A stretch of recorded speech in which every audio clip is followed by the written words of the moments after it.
Hello all, welcome back to my channel. நான் உங்க மோனிஷா. இன்னைக்கு வந்து ஒரு பேசிக்கான ரெட் வெல்வெட் ஸ்பஞ்ச் கேக் எப்படி பண்றதுன்னு வாங்க பார்க்கலாம். ஸோ ஃபர்ஸ்ட் வந்து ஒரு 80 கிராம்ஸ் அளவுக்கு மைதா வந்து நான் நல்லா சலிச்சு எடுத்துக்க போறேன். ஸோ 2 வாட்டி நீங்க வந்து சலிச்சு எடுத்துக்கோங்க.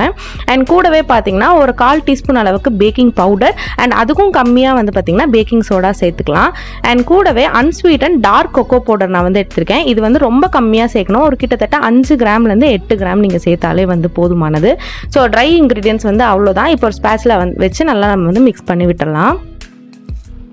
ஸ்டெப் வந்து வெட் இன்க்ரீடியன்ஸ் எல்லாமே நம்ம வந்து மிக்ஸ் பண்ண போகிறோம். ஒரு ட்ரையான பவுல் எடுத்துக்கோங்க. இது கூட நான் இன்றைக்கி வந்து எக் ரெசிபி தான் செய்ய போகிறேன். அதனால் 2 எக் வந்து சேர்த்துக்கிறேன். எக் வந்து எப்போவுமே ரூம் டெம்பரேச்சரில் இருந்துச்சு அப்படின்னா கேக் வந்து நல்லா ஸ்பஞ்சியாக வரும் உங்களுக்கு. அண்ட் கூடவே வந்து உங்களோட ஸ்வீட்னஸ்க்கு ஏற்ற மாதிரி சுகர் சேர்த்துக்கோங்க. நான் வந்து 60 கிராம்ஸ் தான் வந்து சுகர் சேர்த்துருக்கேன். எங்களுக்கு அந்த ஸ்வீட்னஸே போதுமானது. ஒரு எலக்ட்ரிக் பீட்டர் வச்சு நீங்கள் வந்து ஃபர்ஸ்ட்டு 1 ஸ்பீட்லேருந்து நீங்கள் வந்து பீட் பண்ண ஆரம்பிக்கணும். ஸோ கொஞ்சம் கொஞ்சமாக வந்து நீங்கள் ஸ்பீட் இன்க்ரீஸ் பண்ணிகிட்டே இருக்கும்போது பார்த்தீங்கன்னா உங்களுக்கு வந்துட்டு எக் நல்லா ஃப்ளஃபியாக வந்து பீட் ஆகி உங்களுக்கு கிடைக்கும். ஸோ எக்கோட எல்லோ கலர் வந்து லைட்டாக இந்த மாதிரி ஒயிட் கலராக சேஞ்ச் ஆனதுக்கப்புறமா வெனிலா எசன்ஸ் ஒரு 5 ml வந்து ஆட் பண்ணிக்கோங்க. சேர்த்துட்டு இந்த மாதிரி நல்லா வந்து பீட் பண்ணிங்கன்னா உங்களுக்கு வந்து நல்ல ஃப்ளேவரும் கிடைக்கும். அண்ட் அதே மாதிரி சுகர் மெல்ட் ஆகிற வரைக்கும் நீங்கள் வந்து பீட் பண்ணணும். நல்லா எக் வந்து ஃப்ளஃபியாக ஆகிற வரைக்கும் பீட் பண்ணிகிட்டே இருக்கணும்.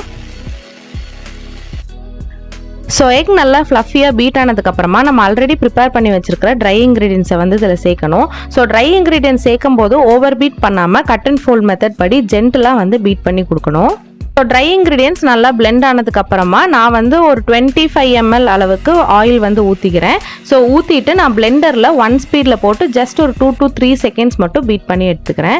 ஸோ பீட் பண்ணியாச்சு இப்போ கம்ப்ளீட்டாக. ஸோ இது ரெட் வெல்வெட் கேக் அப்படின்றனால நான் வந்து ஜெல் கலர் 2 ட்ராப்ஸ் மட்டும் ஆட் பண்ணிக்கிறேன். ஆட் பண்ணிவிட்டு நல்லா பிளெண்ட் பண்ணிக்கலாம். ஸோ கன்சிஸ்டன்சி இப்போ பாருங்கள் மஃபின் கேக்கோட கன்சிஸ்டன்சி மாதிரி இருக்கும். ஸோ இப்போ வந்து நம்ம கேக் பேட்டர் கன்சிஸ்டன்சி கொண்டு வரதுக்கு கொஞ்சமாக வந்து பால் ஆட் பண்ணிக்கிறேன். ஸோ காய்ச்சி ஆற வச்ச பால் நீங்கள் வந்து ஆட் பண்ணிக்கலாம்.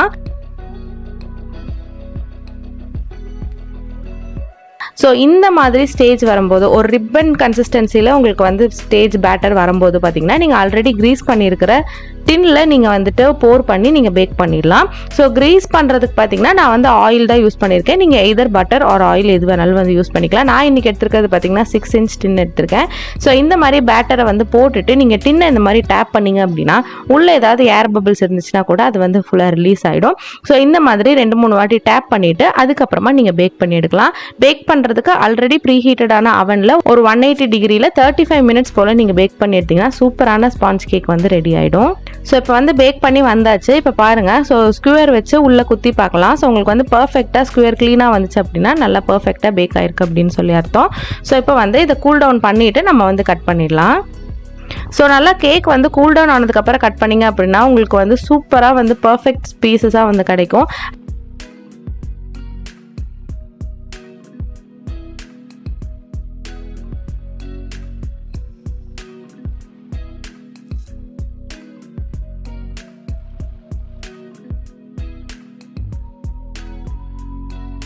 ஸோ இந்த மாதிரி பாருங்கள் நான் ஒரு 6 inch ட்ரேயில் வந்து ஒரு 1/2 kg கேக் பேக் பண்ணியிருக்கேன். இதை வந்து நான் 3 பீசஸாக வந்து கட் பண்ணியிருக்கேன். ஸோ நடுவில் விப்பிங் க்ரீம் வந்து டாப் பண்ணும்போது உங்களுக்கு ரொம்பவே நல்லாயிருக்கும். ஸோ இதே மாதிரி நிறைய ரெசிபிஸ் வேணும் அப்படின்னா கீழே மறக்காமல் கமெண்ட் பண்ணுங்கள். ஸோ இந்த வீடியோ பிடிச்சிருந்துச்சுன்னா மறக்காமல் லைக் ஷேர் பண்ணுங்கள். என்னோட சேனலுக்கு சப்ஸ்கிரைப் பண்ணிக்கோங்க. ஸோ தேங்க்ஸ் ஃபார் வாட்சிங்.